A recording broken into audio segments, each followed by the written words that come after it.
కేంద్ర మంత్రి అమిత్ షాతో సీఎం రేవంత్ ప్రత్యేక భేటీ, పలు అభివృద్ధి కార్యక్రమాలపై చర్చ.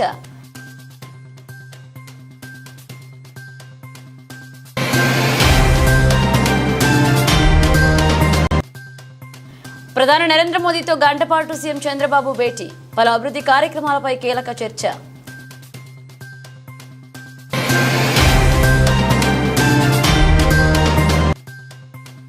హైదరాబాద్ పంజాగుట్ట పోలీస్ స్టేషన్లో AP deputy CM Pawan Kalyan పై పోలీసులకు ఫిర్యాదు చేసిన కేఏపాల్.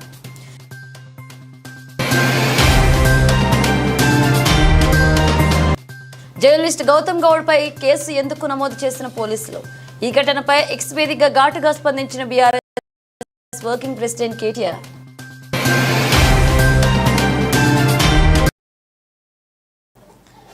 ముఖ్యమంత్రి చంద్రబాబు ఢిల్లీ పర్యటన వేళ కీలక పరిణామాలు చోటు చేసుకుంటున్నాయి. ఏపీకి కేంద్రం నుంచి సహకారం కోసం చంద్రబాబు నేరుగా ప్రధానికి పలు వినతులు అందించారు. పీఎం సైతం సానుకూలంగా స్పందించారు. డిసెంబర్లో విశాఖలో పర్యటన కోసం ప్రధానికి సీఎం ఆహ్వానించారు. విశాఖ కేంద్రంగా ఇద్దరు నేతలు కీలక అడుగుకు నిర్ణయించారు. ముఖ్యమంత్రి చంద్రబాబు ఢిల్లీ పర్యటనలో ప్రధానితో సమావేశమయ్యారు. రాష్ట్రంలోని పరిస్థితులపై చర్చించారు. ప్రపంచ బ్యాంక్ నుంచి అమరావతికి రుణంపై చర్చలు జరిపారు. పురోగతిపైన ఇద్దరి మధ్య చర్చకు వచ్చింది. ఇక పోలవరం పనుల ప్రారంభంపైన తమ ఆలోచనలకు పీఎంకు చంద్రబాబు వివరించారు. రైల్వే జోన్ ప్రధాన కార్యాలయం నిర్మాణానికి కేంద్రం పచ్చజెండా ఊపింది. ఇక డిసెంబర్లో ప్రధాని మోదీ చేతుల మీదుగా విశాఖలో శంకుస్థాపన జరగనుంది. ఈ మేరకు ప్రధాని మోదీ రైల్వే మంత్రి అశ్విని వైష్ణవులతో భేటీ అనంతరం ముఖ్యమంత్రి చంద్రబాబు ఈ విషయాన్ని పార్టీ ఎంపీలకు వెల్లడించారు.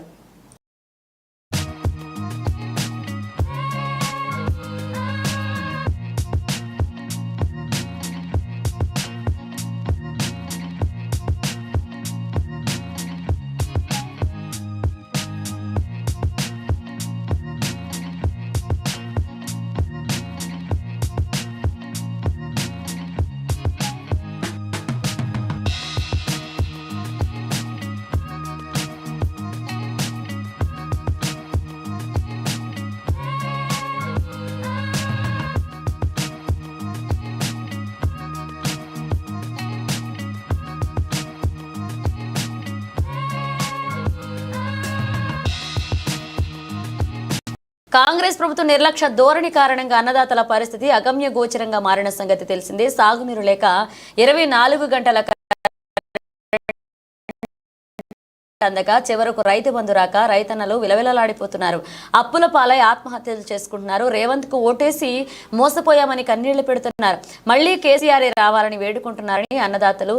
కానీ రేవంత్ పనులు రైతు బంధు రాక అప్పుల పాలవుతామని, మళ్లీ కేసీఆర్ రావాలి, నాతో పాటు మరొక 10 మందితో కేసీఆర్ కు ఓట్లు వేస్తామని రైతు మల్లయ్య ఆవేదనతో మాట్లాడారు. రైతు మల్లయ్య మాట్లాడిన వీడియోను జర్నలిస్ట్ గౌతమ్ గౌడ్ యూట్యూబ్ లో పోస్ట్ చేశారు. కాంగ్రెస్ పాలనతో అన్నదాతల పరిస్థితి ఇది అని వివరించే ప్రయత్నం చేశారు. అయితే ఈ మల్లయ్య వీడియోపై పోలీసులు అత్యుత్సాహం ప్రదర్శించారు. వీడియోను పోస్ట్ చేసిన జర్నలిస్ట్ గౌతమ్ గౌడ్ను కేసు నమోదు చేశారు పోలీసులు. ఈ ఘటనపై BRS working president KTR X వేదికగా స్పందించారు. అసలు ఈ వీడియోలో తప్పేముంది? జర్నలిస్ట్ గౌతమ్ గౌడ్ పై కేసు ఎందుకు నమోదు చేశారు అని తెలంగాణ డీజీపీని కేటీఆర్ ప్రశ్నించారు. నేను కూడా ముషంపల్లిలో రైతు మల్లయ్యను కలిశాను, అతనితో మాట్లాడాను, మరి నాపై కేసు పెడతారా అని డీజీపీని కేటీఆర్ సూటిగా ప్రశ్నించారు. ఇప్పటికైనా నువ్వు గెలవాలి, గెలిస్తేనే మాకు బుట్టలు పోవాలి, లేకపోతే కంపల బాగా చచ్చిపోతాం. మేము నీళ్ళు లేవు, నెప్పులు లేవు, చింతానికి బువ్వ లేదు, ఏది లేదు మాకు. నువ్వే రావాలి, దేశసారు నువ్వు ఎక్కడ ఉన్నా రావాలి. మా బట్టి టీవీలో ఎక్కించి నేను ఉంటా, ముసంపల్లినే ఉంటా. నా పేరు చదువు, నా పేరు ఇగో మల్లయ్య, గణ్యమైన మల్లయ్య. ముసంపల్లి గణ్యమైన మల్లయ్యకి తన్నడని నువ్వు ప్రతి ఒక్కదానికి పేరు అలా చేయాలి.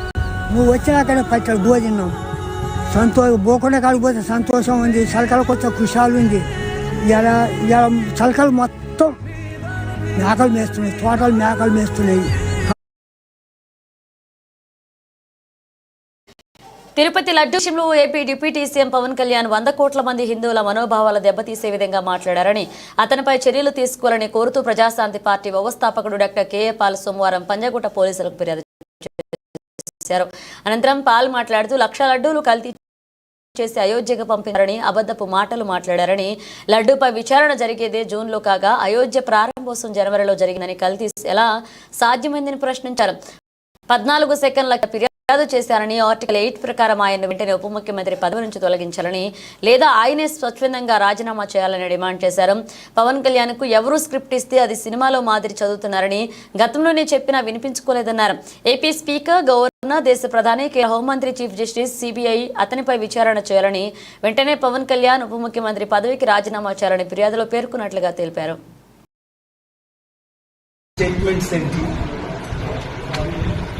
ఇన్సైటింగ్ అని 14 సెక్షన్స్ తో నేను అఫీషియల్ గా పంజాగుట్ట పోలీస్ స్టేషన్ అండర్లో ఇక్కడ ఆపోజిట్ కాలనీ అమెరికా ఉంటున్నాను కాబట్టి నేను వచ్చి మీకు అఫీషియల్ గా కంప్లైంట్ ఇస్తున్నాను. ఇమీడియట్ గా ఆయన్ని ఇన్వెస్టిగేషన్ చేయమని, based on the sections FIR file చేయమని, తర్వాత అరెస్ట్ చేయమని. ఇది మీకు ఇచ్చిన action copy to the president of India, prime minister of India, chief justice of India, home minister of India, governor of Andhra Pradesh, speaker of the assembly Andhra Pradesh, CBI central bureau investigation వీళ్ళకి కాపీలు పంపిస్తున్నాం.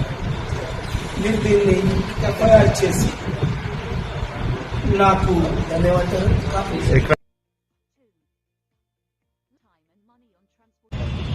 October 7, 2024లో 40 సంవత్సరాల నుంచి నేను ఎప్పుడు పోలీస్ స్టేషన్ కి ఇక్కడికి రాలా. 1-2 టైమ్స్ డీజీపీని కలిసా. ఇక్కడ పోలీస్ ఆఫీసర్ని కలిసి పవన్ కళ్యాణ్ మీద 14 సెక్షన్లో కంప్లైంట్ ఇచ్చాను. ఏంటి, ఆయన తిరుపతి లడ్డూ గురించి మాట్లాడుతూ 1,00,000 లడ్డూలు కల్తీ చేసి అయోధ్యకు పంపించారని అబద్ధం. ఇన్వెస్టిగేషన్ అయిందే జూన్లో, అయోధ్య ఓపెనింగ్ జనవరిలో. వీళ్ళు ముఖ్యమంత్రిగా ఉండేటప్పుడే, ఈయన ఉప ముఖ్యమంత్రిగా ఉండేటప్పుడే. అలాగే హిందూ, ముస్లిం, క్రిస్టియన్ మనోభావాలు, ముఖ్యంగా ఆయన హిందువుల్ని కించపరుచుతున్నాడు. ఇన్సైటింగ్ వైలెన్స్ 14 సెక్షన్లు పెట్టాను ఇందులో. అండర్ ఆర్టికల్ 8 ఆయన్ని ఇమీడియట్ గా డిస్క్వాలిఫై చేయాలి. ఉప ముఖ్య మంత్రి పదవికి ఆయన రాజీనామా చేయాలి. ఆయన్ని అరెస్ట్ చేసి ఇన్వెస్టిగేషన్ చేయాలి. ఎందుకంటే చట్టానికి ఒక ముఖ్యమంత్రి గాని, ప్రధానమంత్రి గాని అబౌవ్ కాదు. ప్రెసిడెంట్ వివి గిరియే కోర్టుని అటెండ్ అయ్యవలసిన రోజులు ఉన్నాయి మన ఇండియన్ డెమోక్రసీలో. కనుక ఈరోజు నేను 40 సంవత్సరాల తర్వాత నేను పోలీస్ స్టేషన్కి ఇక్కడ హైదరాబాద్ లో నేను ఇక్కడ ఉంటున్నాను కనుక వచ్చి కంప్లైంట్ ఇచ్చింది ఏంటంటే తక్షణమే ఆయన నోరు మూయించాలి. నేను అనేక సార్లు మీడియాలో చెప్పాను, తమ్ముడు పవన్ కళ్యాణ్ ఇష్టం వచ్చినట్టు పిచ్చుకుక్క కరిచినట్టు వాగొద్దు. ఏయో మాట్లాడుతున్నావు, అవన్నీ రాంగ్. నీకు ఎవరు స్క్రిప్ట్ ఇస్తే అది ఈ సినిమా ఫీల్డ్ లాగా నువ్వు చదివేస్తున్నావు, అది చట్ట విరుద్ధం. అవన్నీ రుజువులతో సహా ఈ కంప్లైంట్ ఇవ్వడం జరిగింది.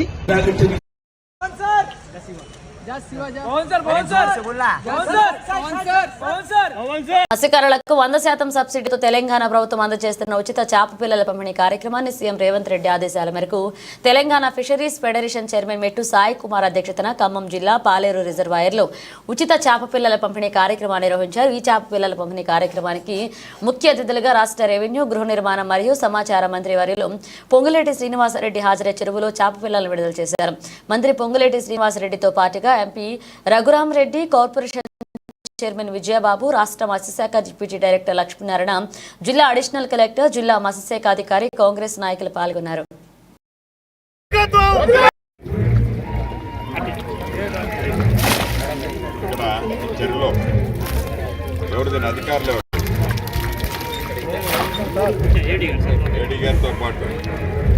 ఎన్ని అవసరం ఉంటే అన్ని వినరా, వాళ్ళు సరిపోయే కెపాసిటీ సరిపోయేంత వరకు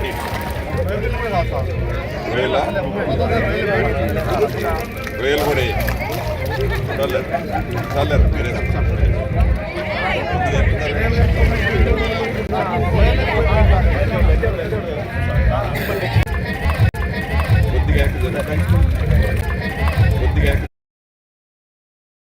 రీఇంబర్స్మెంట్ బకాయిలను విడుదల చేయకుండా సుమారు 13 లక్షల మంది విద్యార్థుల జీవితాలను కాంగ్రెస్ ప్రభుత్వం అగమ్య గోచరంగా మార్చిందని మాజీ మంత్రి హరీష్ రావు ఆగ్రహం వ్యక్తం చేశారు. టీసీ ఇతర సర్టిఫికెట్ల యాజమాన్యాలు ఇవ్వడం లేదని, దీనివల్ల విద్యార్థులు విద్యా సంవత్సరం కోల్పోయే పరిస్థితి వచ్చిందన్నారు. దీనివల్ల విద్యార్థులతో పాటు తల్లిదండ్రులు, కాలేజీ యాజమాన్యాలు తీవ్ర ఆర్థిక, మానసిక ఆందోళనకు గురవుతున్నారన్నారు. ఇంటర్, డిగ్రీ, పీజీ విద్యార్థులకు పెండింగ్ లో ఉన్న ఫీజు రీయింబర్స్మెంట్ బకాయిలను విడుదల చేయకుండా ప్రభుత్వం తీవ్ర నిర్లక్ష్యం వహిస్తుందని మండిపడ్డారు. విద్యా వ్యవస్థ పట్ల కాంగ్రెస్ ప్రభుత్వం అనుసరిస్తున్న నిర్లక్ష్య వైఖరికి ఇంతకు మించి ఉదాహరణ లేదన్నారు. 9 ఏళ్ల బీఆర్ఎస్ ప్రభుత్వ హయాంలో 19,000 కోట్లను ఫీజు రీయింబర్స్మెంట్ కోసం విడుదల చేయడం జరిగిందన్నారు. ప్రతి ఏడాది సగటున క్రమం తప్పకుండా 2,000 కోట్లు విడుదల చేసిందని, కరోనా వంటి సంక్షోభ సమయంలోనూ ఆర్థిక సంక్షోభం ఉన్నప్పటికీ కేవలం విద్యార్థుల భవిష్యత్తును, సంక్షేమాన్ని దృష్టిలో పెట్టుకుని ఫీజు రీయింబర్స్మెంట్ చెల్లించామన్నారు. కానీ కాంగ్రెస్ ప్రభుత్వం 10 నెలల్లో ₹1 ఫీజు రీయింబర్స్మెంట్ విడుదల చేయకుండా విద్య పట్ల తమకున్న ప్రాధాన్యాన్ని చాటి చెప్తుందన్నారు. మంగళవారం నాడు Telangana private degree, PG colleges management association సభ్యులు మాజీ మంత్రి హరీష్ రావును కలిసి తమ కష్టాలు చెప్పుకుని ఆవేదన చెందారు. ఫీజు రీయింబర్స్మెంట్ బకాయిలు విడుదల చేయకపోవడం వల్ల జరుగుతున్న ఇబ్బందులను వివరించారు. దసరా, దీపావళి వేళ సిబ్బందికి జీతాలు కూడా చెల్లించలేకపోతున్నామన్నారు. ఈ విషయంలో బీఆర్ఎస్ పార్టీ అండగా ఉంటుందని హామీ ఇచ్చారు. 13 లక్షల విద్యార్థుల భవిష్యత్తు దృష్ట్యా ప్రభుత్వం ఇప్పటికైనా మొద్దు నిద్ర వీడి పెండింగ్ లో ఉన్న ఫీజు రీయింబర్స్మెంట్ బకాయిలను వెంటనే విడుదల చేయాలని బీఆర్ఎస్ పార్టీ పక్షాన డిమాండ్ చేశారు.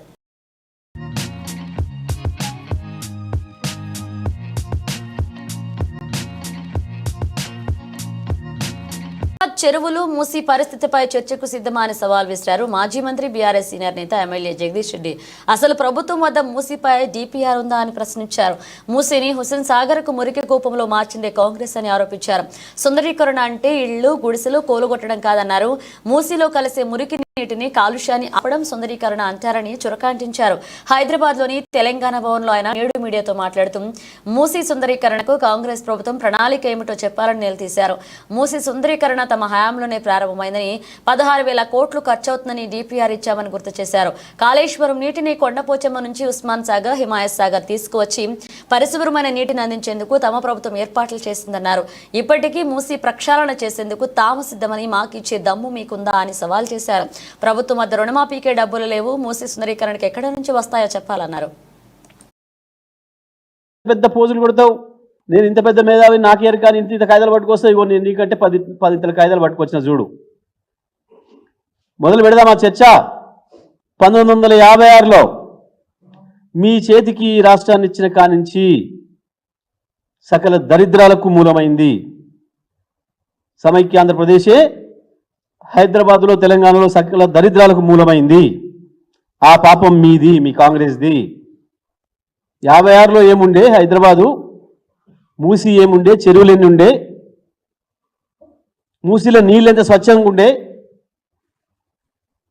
2014 నాటికి మూసి నీళ్ళ పరిస్థితి ఏంది, హైదరాబాద్ చెరువుల పరిస్థితి ఏంది, మొత్తమైపోయిన చెరువులెన్ని, ఆక్రమించబడ్డ చెరువులెన్ని, నీటి నిల్వ ఆనాడు ఎంత ఉండే, 2014 నాటికి నీటి నిల్వ ఏముండే. లెక్కలకు సిద్ధంగా ఉన్నావా, చర్చకు సిద్ధంగా ఉన్నావా? గూగుల్ మ్యాప్లు లేని కాలంలో వదిలేద్దాం, గూగుల్ మ్యాప్లు మొదటి రోజు నుంచి తీద్దాం. ఇవన్నీ అవే, నిన్న నువ్వు చూపించిన వాటితో సహా ఉన్నవా చర్చకు సిద్ధంగా? నువ్వు నిన్న ప్రకటించిన చెరువుల ఎఫ్టీఎల్ ప్రకారమే ఇగో ఈ లిస్టు. వీటిని కూడగొట్టే దమ్ముందా, వీటి జోలు పోయే దమ్ముందా నీకు, నీ ముఖ్యమంత్రికి? నీకు, నీ ముఖ్యమంత్రికి వీటికి జోలి పోయే దమ్ముందా? ఏంటివి ఇవి? క్యాండ్యూర్, స్కైలైన్ ఫైనాన్షియల్ డిస్ట్రిక్ట్లో ప్రాజెక్ట్ అంతా ఎఫ్టీఎల్ఏ. వర్టెక్స్, విరాట్, మియావు. ఆఖరికి నెలలు నిండిన గర్భిణీ స్త్రీలు వాళ్ళ ఆర్తనాదాలు, వాళ్ళ శోకాలు వింటుంటే మనసు అనేది ఒకటి ఉండాలి కదా. పైసల సంపాదన తప్ప మీకు ఇంకోటి ఎక్కర్లేదా? కేవలం చిన్నవాళ్ళను కొట్టి పెద్దవాళ్ళని భయపెట్టించి 100 కోట్లు వాళ్ళ కాడ వసూలు చేసుకొని మీ బొజ్జలు నింపుకుందామని అనుకున్న ఒక దుర్మార్గమైన పని తప్ప హైడ్రా ఇంకోటి కాదు. తిరుపతికి చేరుకున్న టీపీసీసీ అధ్యక్షులు మహేష్ కుమార్ గౌడ్. రేణిగుంట విమానాశ్రయంలో పీసీసీ అధ్యక్షులు మహేష్ కుమార్ గౌడ్ కు ఘన స్వాగతం పలికిన కాంగ్రెస్ శ్రేణులు, అభిమానులు.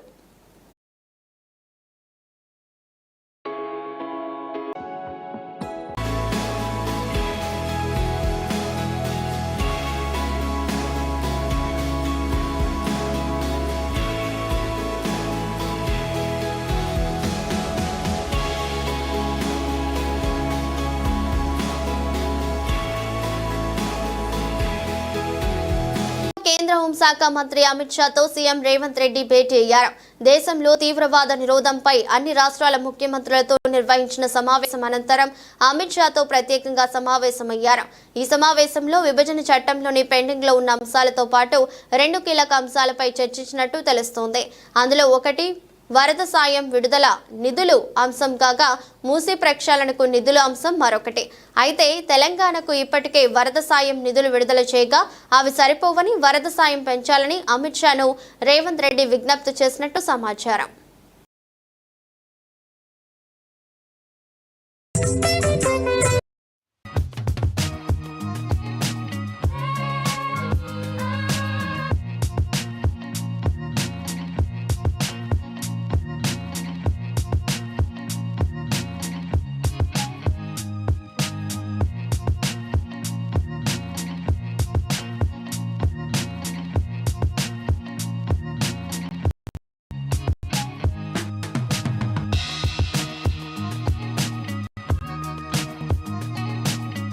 పాలనలో ముఖ్యమంత్రి రేవంత్ రెడ్డి గారి నాయకత్వంలో తమ ప్రభుత్వ విద్యకు ప్రథమ స్థానం కల్పిస్తున్నామని రవాణా మరియు బీసీ సంక్షేమ శాఖ మంత్రి పొన్నం ప్రభాకర్ వెల్లడించారు.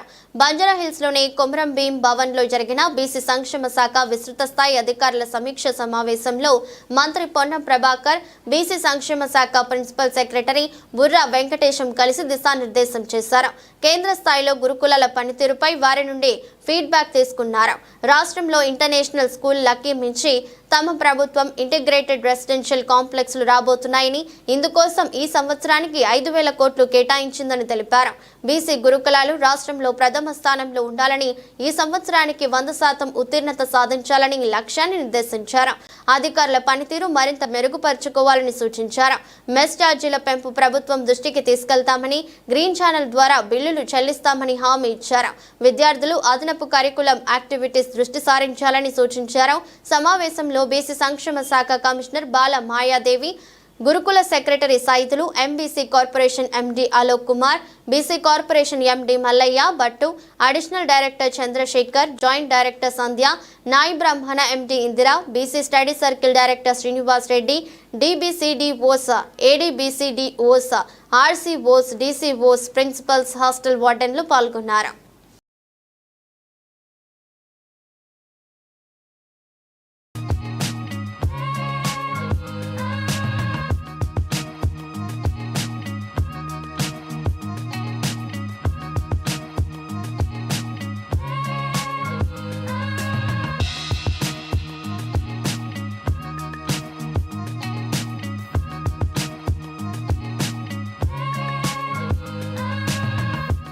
పశ్చిమ గోదావరి జిల్లా భీమవరంలో విశ్వకాపు ఫెడరేషన్ హైదరాబాద్ వారి ఆధ్వర్యంలో కుట్టు మిషన్లు పంపిణీ జరిగింది.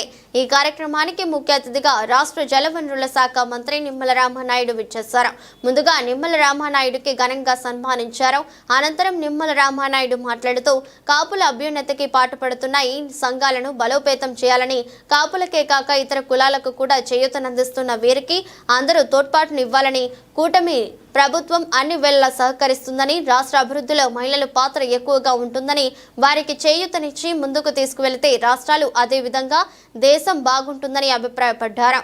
భీమవరం కోప కార్యాలయంలో సుమారు 70 మందికి పైగా కుట్టు మిషన్ల పంపిణీ జరిగిందని, అనేక మందికి గత కొద్ది నెలలుగా ఇక్కడ కుట్టు నేర్పడం జరిగిందని, వారిలో శిక్షణ పూర్తి చేసుకున్న వారికి ఈ కుట్టు మిషన్లు ఇవ్వడం జరుగుతుందని, స్పాన్సర్లు, ఐఏఎస్ ఆఫీసర్లు, జడ్జీలు ఉన్నారని, వారు ఉచితంగా మిషన్లు పంచడానికి విచ్చేశారని, వారిని సత్కరించడం జరిగిందని తెలిపారు.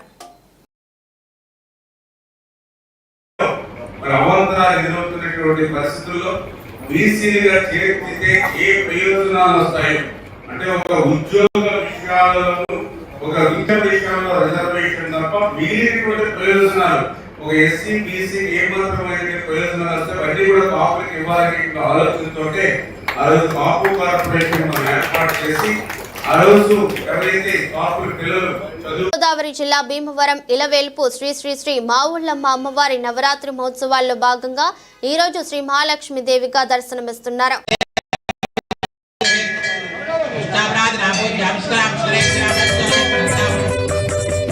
కాంగ్రెస్ ప్రభుత్వం అధికారంలోకి వచ్చిన తొలి ఏడాదిలోనే 22.22 లక్షల మంది అన్నదాతలకు 17.86 కోట్ల రుణమాఫీ చేసిందని ఇటీవలే ప్రధాని నరేంద్ర మోదీ వైపుకి సీఎం రేవంత్ రెడ్డి తప్పుడు సమాచారంతో లేఖ రాశారని బీజేఎల్పీ నేత ఏలేటి మహేశ్వర్ రెడ్డి ఆరోపించారు.